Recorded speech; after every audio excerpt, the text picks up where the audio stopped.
Hi friends, welcome back to my channel. బాగున్నారా friends? నేను మీతో అర్జెంటుగా ఒక విషయాన్ని అయితే షేర్ చేసుకోవాలండి. నాకైతే ఈ విషయం అసలు మీ అల్లరి పిల్ల కింద పడి నవ్వింది ఇప్పుడు దాకా.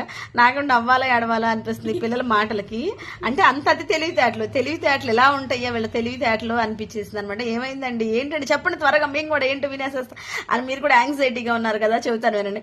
వీళ్ళిద్దరు కొంచెంసేపు ఇందాక అరుచుకున్నారండి. ఇంకా అయితే వాళ్ళ అన్నయ్యకి కొంచెం తలనొప్పిగా ఉంది, కాఫీ పెట్టిమని అడిగాడండి మీ అల్లరి పిల్లల అన్నయ్య. అడిగితే సరే నాన్న లేదు తీసుకొచ్చుకో, ఆ బ్రూ ప్యాకెట్స్ చేసిస్తాను కాఫీ అని అంటే తీసుకొచ్చుకోవడానికి వెళ్ళాడండి. వెళ్తుంటే కూడా ఈ అమ్మాయి అరుస్తుంది, గొడవ చేస్తుంది. నేనేమన్నానంటే వాళ్ళని 2 కర్రలు తీసుకురారా అని చెప్పానండి. మమ్మీ నువ్వు వాటికి డబ్బులు ఇవ్వలేదు మమ్మీ మరి అని అడుగుతున్నాడండి. ఏంటండి ఏం పిల్లలండి పిల్లలు, అయ్యేం కొనుక్కొచ్చాయే ఏంటి అసలు, నువ్వు మళ్ళీ రారా నీ సంగతి చెబుతానా అన్నానండి. అసలు ఏంటో ఈ పిల్లలు ఏంటో, వీళ్ళ తెలివితేటలు ఏంటో, అబ్బబ్బబ్బా నాకు